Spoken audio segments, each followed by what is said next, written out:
कैसे हो दोस्तों, मेरा नाम प्रशांत है एंड वेलकम टू देसी टेक्नोलॉजी।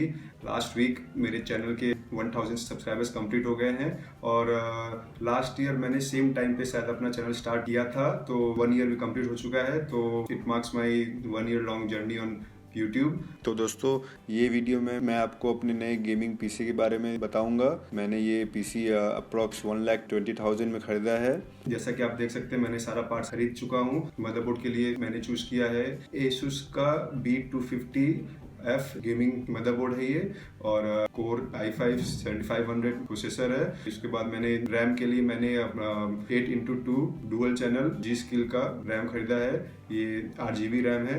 और उसके बाद स्टोरेज के लिए मैंने लिया है 250GB का सैमसंग का SSD और 1TB का WD ब्लू का हार्ड डिस्क गेमिंग और मूवीज के लिए। ग्राफिक्स कार्ड के लिए मैंने जोटेक का 1060 3GB एम्प वर्जन लिया है।